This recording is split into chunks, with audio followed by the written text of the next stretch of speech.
రేపు జగన్మోహన్ రెడ్డి రైతుల సమస్యల పైన రైతులకు అన్యాయం జరిగిందని చెప్పేసి పోరుబాట అని చెప్పేసి రోడ్డు ఎక్కుతున్నారు, ర్యాలీ చేస్తాము అని చెప్పేసి మీకు ఎలా అనిపిస్తుంది? అది ఈయన మళ్ళీ రావాలి అనే ఉద్దేశంతో చేస్తున్నాడు. అది కరెక్ట్ కాదు. అది అంటే మళ్ళీ అధికారంలోకి రావాలని చెప్పేసి ప్రజల అదే రైతులను అడ్డు పెట్టుకొని వస్తున్నారు అంతేగాని వేరేదేం చేసేదేం లేదు. అబ్బో మళ్ళీ ఇంకా ఆయన రాడు. ఎందుకని లేదు, అది కరెక్ట్ కాదు. ఆయన చేసేవన్నీ అంతా రాంగ్ స్టెప్ కిందే ఉంది. అదేంటండి, గతంలో 2019లో 151 సీట్లు ఇచ్చారు కదా. ఇచ్చారు అంటే ఒకసారి ఛాన్స్ చూడాలని చూశారు. మేమే వేసాం, మా ఫ్యామిలీలో మొత్తం మేమే వేసాం. తర్వాత ఎవరో వెళ్ళింది మా ఇంట్లో.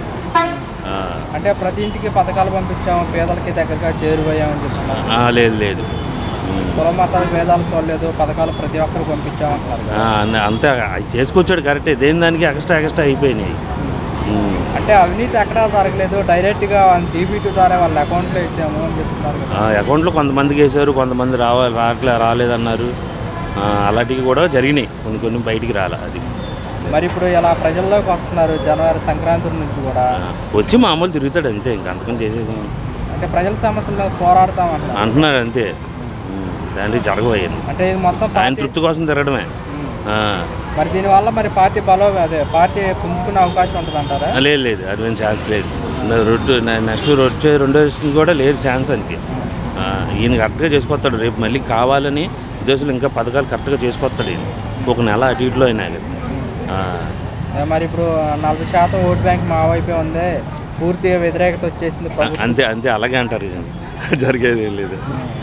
ఓకే, మరి వాళ్ళు గట్టిగా బలంగా అంటున్నారు కదన్నా. మరి మేమే వస్తాం 2029లో కానివ్వండి, జమిలీ అంటున్నారు, జమిలీ ఎలక్షన్స్కి సిద్ధంగా ఉండాలని చెప్పి. లేదు అదేం లేదు, అలాగేం జరగదు. ఇది మట్టి కరెక్ట్గా ఈయనే వస్తాడు నెక్స్ట్ టైం కూడా. ఇవన్నీ బాగున్నాయి, నిదానం చేసుకొస్తున్నాడు అనమాట. కాకపోతే 1 నెల 2 నెలలు లేట్ అవుతుంది అంతే.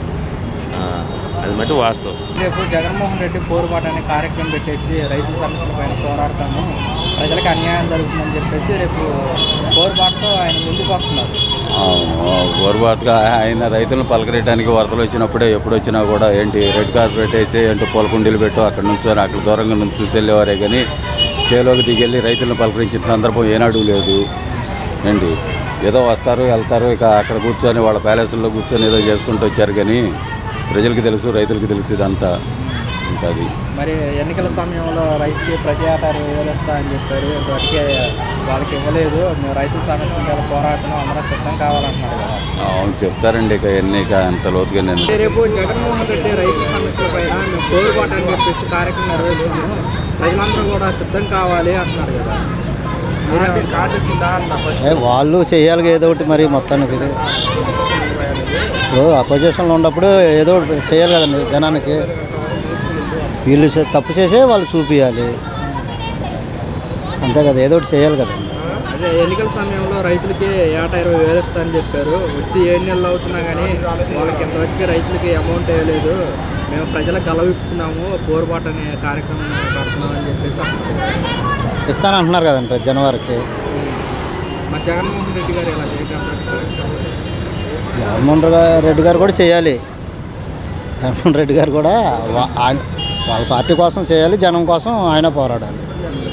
మళ్ళీ సంక్రాంతి తర్వాత ప్రజల్లోకి వెళ్తున్నాను అని చెప్పేసి అంటున్నారు. ఈసారి ఇలా వెళ్ళటం వల్ల వైఎస్ఆర్ కాంగ్రెస్ పార్టీ పుంజుకునే అవకాశం ఉంటుంది అంటారా? పార్టీ గురించి అయితే తెలియదు కానండి. ఇప్పుడు వాళ్ళు కూడా వస్తే వీళ్ళు కూడా ఒక జాగ్రత్తగా చేస్తారు. వాళ్ళు ఉండాలి సపోర్ట్, వీళ్ళు చేయాలి జాగ్రత్త. ఎవరు వచ్చినా జనాలకు మంచి చేయాలండి. అవునా? ఇప్పుడు ప్రతిపక్షం లేదు అసెంబ్లీలో, ప్రతిపక్షం మాకు హోదా ఇవ్వలేదు అని చెప్పేసి బయట పోరాడదామంటున్నారు. అలా అసెంబ్లీలో పోరాటం కరెక్ట్ అంటారా, బయట ఎలా వచ్చి పోరాటం కరెక్ట్? చదువు లేదు కదండి, మాకు అయితే తెలియదు కదా. తెలిస్తే మాట్లాడచ్చు. ఎవరు వచ్చినా వాళ్ళు వచ్చినా వీళ్ళు వచ్చినా జనాలు మంచి చేయాలండి. అది మట్టి కోరుకుంటున్నాం. జనాలకు ఇబ్బంది లేకుండా సవ్యంగా ఉంటే హ్యాపీ అంతే కదా.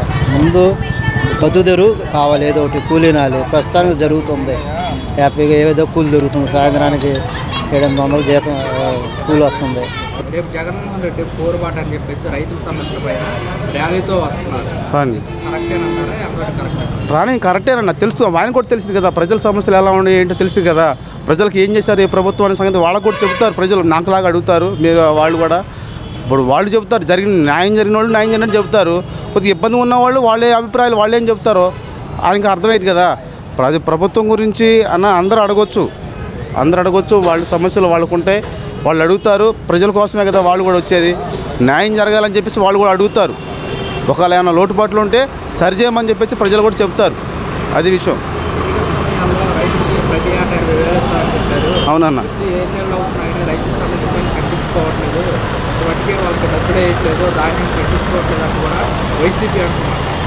నా వైసీపీ అంటదన్న, నేను చెబుతున్నాగా, ఇప్పుడు జేబులో డబ్బులు ఉంటే అమ్మని ఇవ్వచ్చు. డబ్బులు సమకూర్చుకోవాలి రైతులకి అన్నమాట నిలబెట్టుకుంటాడు చంద్రబాబు నాయుడు గ్యారంటీగా. నేను చెబుతున్నా మాట. పవన్ కళ్యాణ్ గారే కానీ చంద్రబాబు నాయుడు గారు కానీ డబ్బులు అనుకున్న మాట ఒకరోజు లేట్ అయినా కానీ తప్పనిసరిగా అందిస్తారన్న. నేను చెబుతున్నా, ఆ నమ్మకం నాకైతే ఉంది. అదేవిధంగా జగన్మోహన్ రెడ్డి 27వ తారీఖున, ఈ నెల 27వ తారీఖున విద్యుత్ ఛార్జీల పైన కూడా మేము ధర్నా చేస్తామన్నారు. కోట ప్రభుత్వం వచ్చి 7 నెలల్లోనే 2 సార్లు విద్యుత్ ఛార్జీలు పెంచారని చెప్పేసి. సరే, నేనేమంటున్నానంటే అన్న, విద్యుత్ ఛార్జీలు అయితే మేము ఏంటంటే కరెంటు బిల్ అయితే కట్టట్లా, మాకైతే బిల్ వేసింది లేదు. మరి అయ్యా నిజం ఒట్టిదో అయితే మాకైతే వాస్తవం తెలియదు. అది విద్యుత్ ఛార్జీలు అన్నమాట ఇప్పుడు మీరు చెబుతుంటే నేను అంటమే కానీ మరి టీవీ ఛానల్లో చెప్పలేదు, ఎక్కడ చెప్పలేదు, ఎవరు అనలా. మీరు వాళ్ళ అభిప్రాయాలు అలా ఉన్నాయి కాబట్టి వాళ్ళు అన్నారన్న మీతో. అది ఇప్పుడు జగన్మోహన్ రెడ్డి అసెంబ్లీలో కాకుండా బయటకు వచ్చి పోరాటానికి కార్యక్రమం ప్రజల దగ్గరికి వెళ్తున్నారు కదా, దీనివల్ల వైఎస్ఆర్ కాంగ్రెస్ పార్టీని పొందుకునే అవకాశం ఉంటుంది. అది అసెంబ్లీకి వచ్చి సమస్యలు, ప్రజల సమస్యల గురించి అసెంబ్లీలో ఉండి పోరాడితే అప్పుడేంటో వాళ్ళు కూడా నాయకులు చెప్పే మాటలు ఆయన కూడా అర్థం అవుతాయి. బయట ఉండి అట్లా మాట్లాడితే అది సబబు కాదని చెప్పేసి నా అభిప్రాయం. అది అంటే అసెంబ్లీలో ఉండి పోరాటం మంచిది, బయటకు వచ్చి అలా కాకుండా అసెంబ్లీలో ఉండి వాళ్ళు చెప్పిన దానికి మీరు చేశారు చేయలేదు అన్నమాట. అసెంబ్లీలో ఉండి ఆ నాయకులను నిలిసే హక్కు ఆయనకు ఉంది, ఒక ప్రజానాయకుడు కాబట్టి. అసెంబ్లీలో ఉండి పరిష్కరించిన తర్వాత జనాల్లో రావాలి, అది రూలు నాకు తెలిసినంత వరకు. అంటే మాకు ప్రతిపక్ష హోదా ఇవ్వలేదు కాబట్టి మేము బయట ఇవ్వలేదని ఎవరన్నారు? నువ్వు అసెంబ్లీకి వచ్చి అసెంబ్లీలో నుంచొని మాట్లాడితే ఎవరెవరో నువ్వు ఉండాలి, అసెంబ్లీలో ఉండాలి. అసెంబ్లీలో ఉండి ప్రజల సమస్య గురించి నువ్వు నాయకుడు కాబట్టి నీకు ఎందుకు ఇవ్వరు? ఒక పార్టీ నడిపే అధికారం నీకు ఉంది, నడిపే ముఖ్యమంత్రిగా చేశారు మీరు. చేసినప్పుడు మీరు అసెంబ్లీకి వచ్చి కూర్చొని సమస్యల గురించి, ప్రజల సమస్య గురించి మీరు పరిష్కరించి నాకు ఎందుకు అసెంబ్లీలో నాకు ప్రతిపక్ష హోదా ఇవ్వరని చెప్పేసి మీరు అడగాలి కదా. మీకై మీరు మాట్లాడతాం, అది తప్పు కదా. మేము 1000 వచ్చినాయని మా మైకులు కట్ చేస్తా అంటే అప్పుడు సంగతి ఏంటంటే అన్న, మేము అప్పుడు స్పీకర్ని అడగాలి వాళ్ళు. మా మైకులు, మా సమస్యలు ఎందుకని అనరో, మా ప్రాబ్లమ్స్ ఎందుకనరో, మేము ఎందుకు మాట్లాడుతున్నాం, మమ్మల్ని ఎందుకు పోల్చుకోరని చెప్పేసి ఆయన గారు అడగాలన్న, మాజీ ముఖ్యమంత్రి గారు అడగాలి. మరి మాజీ సీఎం జగన్ స్పీకర్కి లేఖ రాశారు కదా, ప్రతిపక్ష హోదా కల్పించాలని చెప్పేసి, దానికి స్పందించలేదు అని చెప్పేసి వైసీపీ అంటున్నమాట అన్న. ఆ సంగతి అయితే మరి మేమైతే ఏం లేదన్నా, మరి వాస్తవం. మరి ఇలా ప్రజల్లోకి వెళ్ళటం వల్ల మరి వైసీపీ పుంజుకునే అవకాశం ఉంటుందంటారా? 2019లోనే 150 సీట్లు ఇచ్చారు, 2024కే 11 సీట్లకే పరిమితం అయిపోయింది. ఎలా ఉంటుంది అంటారు? ఎలా ఉంటుందంటే అన్న, ఇప్పుడు ఆయన నాయకత్వం బాగుంటే 150 సీట్లు గ్యారంటీకి వచ్చాయి. మళ్ళీ నాయకత్వం బాగాలేదని అర్థం కదా, అంతే కదా.